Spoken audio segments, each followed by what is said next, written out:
120 शब्द प्रति minute. Yes.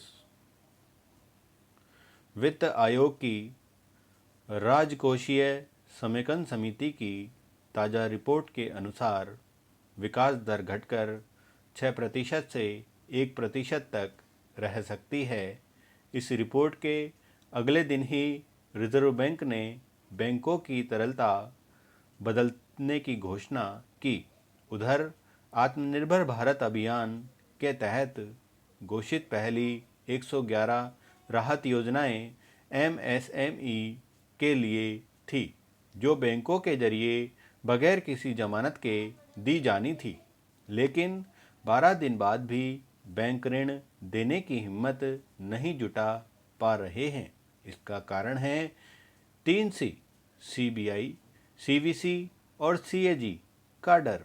जाहिर है, ऋण के अभाव में करोड़ों रोजगार ठप रहेंगे और आर्थिक चक्र घूमना असंभव होगा।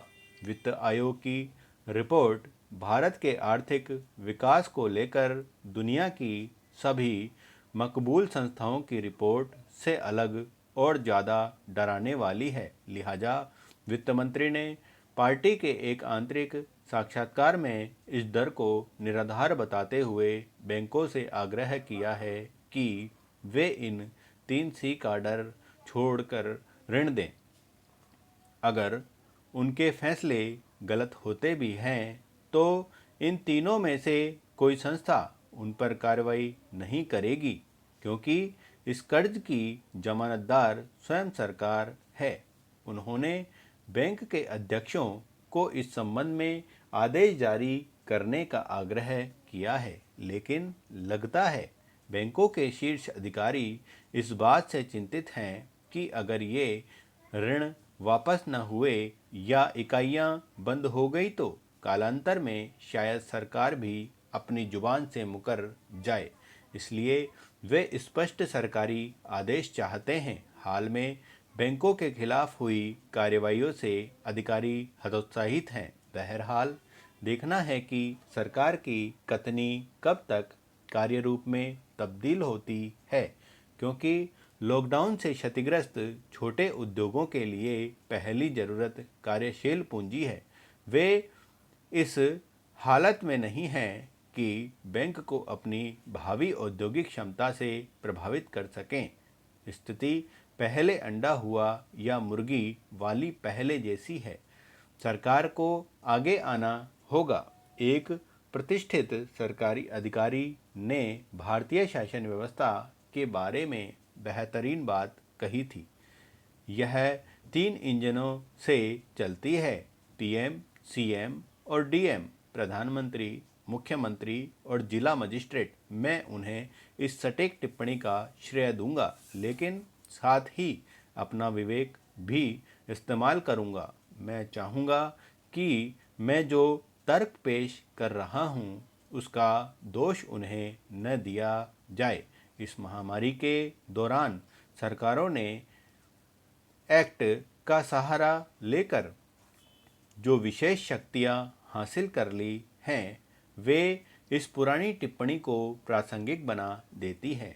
अब हमें विचार की ज़रूरत है कि सार्वजनिक स्वास्थ्य की इस आपात स्थिति में इन 3 स्तरीय तानाशाही ने भारत का कुछ भला किया या नहीं, या इसके उल्टे नतीजे ही निकले हैं। खासकर असंगठित कामगारों के मामले में पिछले 6 वर्षों में किसी मंत्री को ज़्यादा बोलते नहीं सुना गया। संभवतः अमित शाह को छोड़कर कैबिनेट सिस्टम बेअसर हो चुका है। सामूहिक जिम्मेदारी, आंतरिक विमर्श, विचार असहमति बेमानी बना दिए हैं। नोटबंदी जैसा फैसला मंत्रिमंडल से लगभग गुप्त रख किया जाता है। ऐसा नहीं है कि इंदिरा गांधी के मंत्रिमंडल में असहमति की बहुत गुंजाइश रहती थी, लेकिन यह तथ्य भी पीएम, सीएम, डीएम निजाम वाले तर्क को मजबूत ही करता है। संगठन सरकारों के दौर में भी क्षेत्रीय स्तर पर तानाशाहियाँ उभरी थी और सत्ता का इस्तेमाल पसंदीदा नौकरशाहों के जरिए होता रहा है।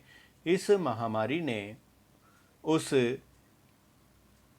एक्ट को लागू करना जरूरी बना दिया जिसे अंग्रेजों ने 1897 में प्लेग महामारी के दौरान बनाया था।